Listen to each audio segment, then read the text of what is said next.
بسم اللہ الرحمن الرحیم۔ شروع کرتا ہوں میں اللہ کے نام سے جو بڑا مہربان نہایت رحم والا ہے۔ اللہ اکبر، اللہ اکبر، اللہ اکبر۔ آج کا موضوع ہے اللہ نے ہمارے لیے جنت کے دروازے کھول دیے۔ اللہ تعالیٰ نے جن بندوں کو جنت میں داخل کرے گا وہ تقوی والے ہوں گے، صبر کرنے والے ہوں گے، نماز پڑھنے والے ہوں گے، خدا کی راہ میں خرچ کرنے والے ہوں گے، وہی لوگ جنت میں جائیں گے۔ جنت اللہ 7ویں آسمان کے اوپر واقع ہوگی، اور اللہ تعالیٰ ہر جمعے کے جمعے اپنا جنت والوں کو اپنا دیدار کرائیں گے، اور جنت الفردوس میں جو جنتی ہوں گے انہیں ہر صبح و شام اپنا دیدار کرائیں گے۔ یہ دنیاوی زندگی تو عارضی ہے، فانی ہے، لیکن ہمیں ایک فانی زندگی سے نکل کر ہم نے اپنی زندگی میں جانا ہے، تو وہاں جانے کے لیے اللہ تعالیٰ نے کچھ معیار بنائے ہیں، کچھ اصول بنائے ہیں، ان پہ ہمیں چلنا چاہیے، تو اللہ تعالیٰ ہمارے سے خوش ہوں گے اور ہمیں جنت میں جانے کے لیے ہمارے لیے آسانیاں پیدا ہو جائیں گی۔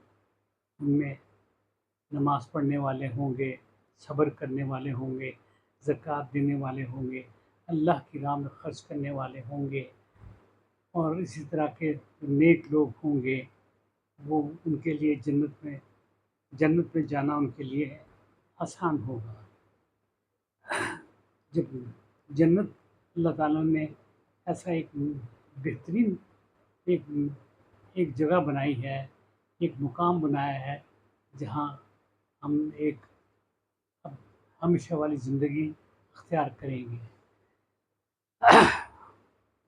وہاں جو محلات بنے ہوں گے وہ سونے اور چاندی سے بنے، ان کی اینٹیں سونے اور چاندی کی ہوں گی، مشک کافور سے ان کی تعمیر ہوگی، ہر طرف خوشبو ہی خوشبو پھیلی ہوگی۔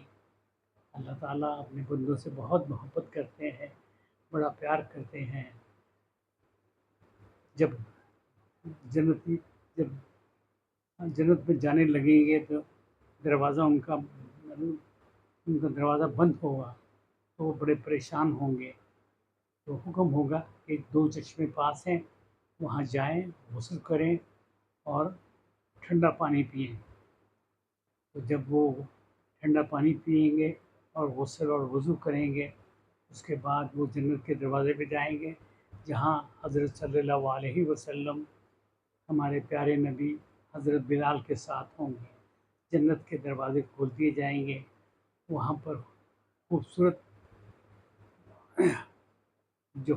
خیمے ہوں گے، مخمل کے اور بہترین لباسات میں وہاں خدمت گار ہوں گے، وہاں حوریں ہوں گی جو خوبصورتی کے لحاظ سے ان کا کوئی مقابلہ نہیں ہوگا۔ تو اللہ تعالیٰ ہمیں ان سے نوازے گا، وہاں ہمیں نہ کوئی بھوک ہوگی، نہ کوئی ہمیں پیاس ہوگی، کوئی ایسا معاملہ نہیں ہوگا جس سے ہم پریشان ہوں۔ اللہ تعالیٰ ہمیں ہماری جو ایک ہماری زندگی گزری ہے اس کی جزا دے گا، اس کا اجر دے گا۔ اللہ تعالیٰ اپنے بندوں کو اپنی بہترین قسم کی غذاؤں سے نوازے گا، میوہ جات سے نوازے گا، مشروبات سے نوازے گا۔ وہاں خوبصورت نوجوان لڑکے سونے کی اور چاندی کی تشتریوں میں وہ میوہ جات اور وہ کھانے پینے کی چیزیں اور مشروبات کھائے آگے پیچھے پھر رہے ہوں گے، تاکہ وہاں کے جنتی انہیں پشتی کے ساتھ کھائیں پئیں اور آرام کریں۔ وہاں کے باغات اس طرح ہوں گے کہ ان کے پھل خود بخود جس پھل کو وہ چاہیں گے خود بخود ان کی جھولیوں میں آ گریں گے، ان کی ہر خواہشات پوری ہوں گی۔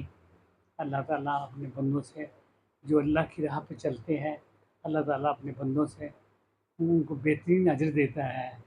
تو میں اپنے بھائیوں سے ہی میری درخواست ہے کہ اس دنیا میں ہمیں، کیونکہ ہمارے پاس بہت کم وقت رہ گیا ہے، ہم زیادہ سے زیادہ اچھائیوں کے کام کریں، اور ہمارا بھی اللہ تعالیٰ ہمارے گناہ معاف کر دے، اور ہمیں جنت میں جانے کے ہمارے اسباب پیدا ہو جائے۔ اللہ اکبر، اللہ اکبر، اللہ اکبر۔ یہ میرا آج کا بیانیہ تھا، اسے امید ہے کہ آپ نے اس پہ غور کریں گے، سنیں گے، اور اپنے بچوں، بہنوں، بھائیوں کو سنائیں گے، تاکہ وہ اپنے دین کی طرف راغب ہوں، اللہ سے اپنا پیار و محبت کو بڑھائیں۔ اللہ بہت زیادہ اپنے بندوں سے پیار کرتا ہے۔ اللہ ہمیں قدم قدم پہ ہماری رہنمائی کرتے ہیں، ہمیں معاف کرتے ہیں۔ ہم معافی کرنے والے ہمیں معافی کہ بس ہمیں معافی کا لفظ ہمارے منہ سے نکلے، ہمارے دل سے نکلے، اللہ تعالیٰ فوراً قبول کر لیتے ہیں۔ خدا حافظ۔ میرا یہ آج صرف ایک چھوٹا سا بیانیہ ہے، اس پہ ضرور غور کیجیے گا۔ خدا حافظ۔